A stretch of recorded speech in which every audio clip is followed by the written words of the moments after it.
चलो मैं पूछता हूँ उसके बाद। अच्छा जी, पासिंग आर्गुमेंट्स को पास करना तीन तरीके होते हैं। सबसे पहला होता है passing arguments as a constant, ठीक है। दूसरा है passing arguments as a variable, और तीसरा क्या है? रेफरेंस।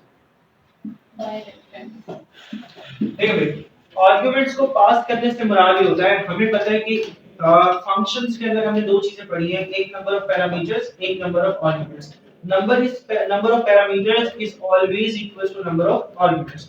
आर्गुमेंट्स वो होते हैं जो हम पास ऑन कर रहे होते हैं, वैल्यू को भेज रहे होते हैं। अच्छा, तो पासिंग आर्गुमेंट्स के अंदर होगा क्या कि अगर तो हम कांस्टेंट के तौर पे भेज रहे हैं तो विच मीन हमारे पास जो नंबर भेजे जा रहे हैं वो भी कांस्टेंट होने चाहिए, यानी कि वो वैल्यूज जो कि चेंज ना हो।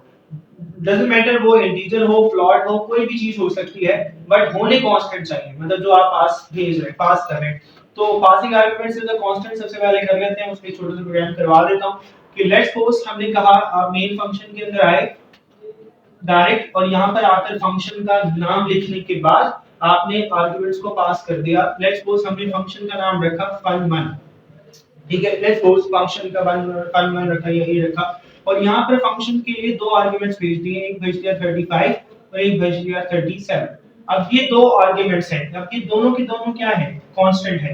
डजंट मैटर ये इंटीजर होते या फिर फ्लोट होते, अकॉर्डिंग टू उसके हिसाब से आपने डेटा टाइप लिखनी है फॉर्मेट स्पेसिफायर के मुताबिक। अब आर्गुमेंट्स ये हैं, ये दो आर्गुमेंट्स है ना, इसका मतलब है पैरामीटर्स भी आपके पास दो होने चाहिए। ये हमने भेजने हैं, यानी कि बना तो लिया आपने, लेकिन ये भेजने हैं, आगे पास ऑन करवाने किसको? अभी फंक्शन में बना देते हैं। फंक्शन का नाम आपने क्या रखा है? fun1, तो फंक्शन को नाम रखते हैं fun1 के नाम से, और यहाँ पे नंबर ऑफ आर्गुमेंट्स कितने थे? दो, तो नंबर ऑफ पैरामीटर्स भी कितने होंगे? दो। क्योंकि ये इंटीजर डेटा टाइप है तो इसी वजह से यहाँ पे क्या लिखा जाएगा? int x and int y।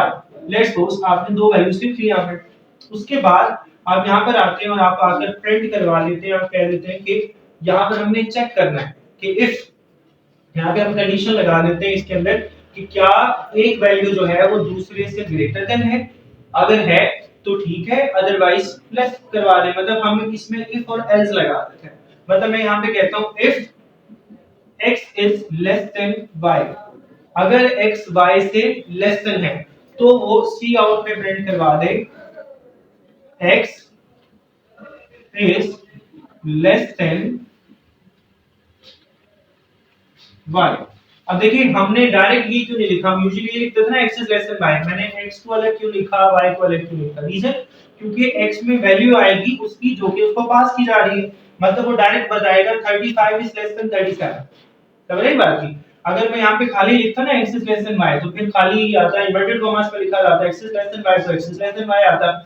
लेकिन अगर मैंने x को लिखा है तो इसका मतलब है वो पहले x की वैल्यू को स्टोर करेगा और यहाँ पर y की वैल्यू को स्टोर करेगा। वो बता देगा कि क्या x लेस देन y है, अगर है तो ठीक है, अदरवाइज वो कह दे एल्स सी आउट में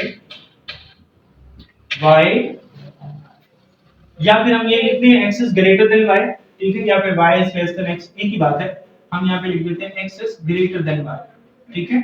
अगर लेस हुआ तो ठीक है, नहीं तो ग्रेटर ही होगा। तो हम यहाँ पे कह दें x, सॉरी इन्वर्टेड कॉमास में लिखेंगे, इज ग्रेटर देन,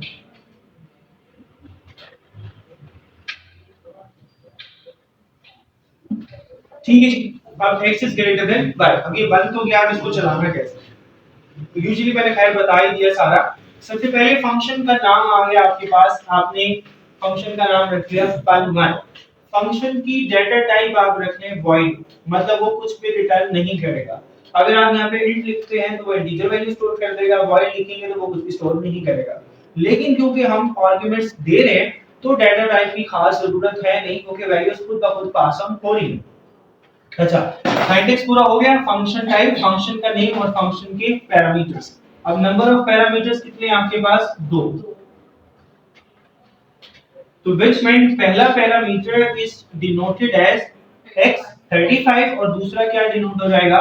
y के तौर पे, यानी कि ये आपके पास क्या बन गए? आर्गुमेंट्स। अब ये वो आर्गुमेंट्स हैं जो कि पास ऑन हो रहे हैं आगे नंबर ऑफ पैरामीटर्स को। लेकिन सबसे पहले जब कंट्रोल आएगा, प्रोग्राम चलेगा, सबसे पहले वो किधर आएगा? मेन फंक्शन के अंदर। मैंने कहा था पहले वो मेन फंक्शन के अंदर आया, उसने आते के साथ ही देखा यहाँ पर क्या पड़ा हुआ है? fun1, और fun1 के अंदर दो वैल्यूज पड़ी है 35 और 37। उसने फंक्शन 1 के अंदर 35 और 37 को कैरी किया और वो वहां चला गया जहां पर फंक्शन को बुलाया जा रहा था। उसने देखा कि fun1 से मिलता जुलता फंक्शन यहाँ पर पड़ा हुआ है, तो विच मेंट उसने क्या कहा, ये fun1 आ गया।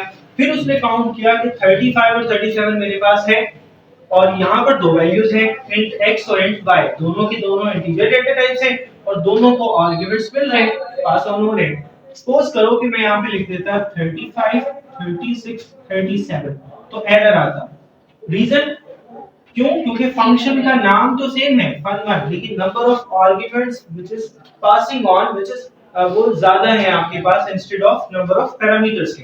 पैरामीटर्स कितने हैं आपके पास? 2, जबकि नंबर ऑफ आर्गुमेंट्स कितने हो गए? 3, तो गलत हो जाता, यानी कि यहाँ पे एरर जनरेट होता है। यहाँ पर आए उसके बाद वो नीचे आ जाएगा, क्योंकि जैसे उसने फंक्शन को कॉल करवाया, देखिए ना यहाँ पे फंक्शन कॉल भी हो रहा है ना, बुलाया जा रहा है। तो जैसे फंक्शन यहाँ पर आया उसने आगे चेक किया x is less than y।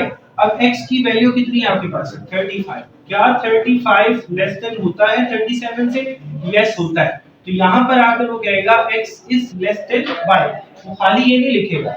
अगर आप लिखते ना सी आउट लिख सकते हैं, मर्जी है आपकी, x is less than y, सिर्फ इन्वर्टेड कॉमास में लिखना, तो फिर प्रॉब्लम ये होगी, वो वैल्यू नहीं देगा, वो सिर्फ ये कहेगा x is less than y। Output में भी ये आएगा कि x लेस देन है, बता तो देगा, क्वेश्चन ठीक होगा, मसला नहीं है। जाहिर सी बात है क्योंकि उसने x को चेक कर लिया है कि 35 is less than होता है 37 से, इसका मतलब ठीक है, लेकिन वो वैल्यू शो नहीं करेगा।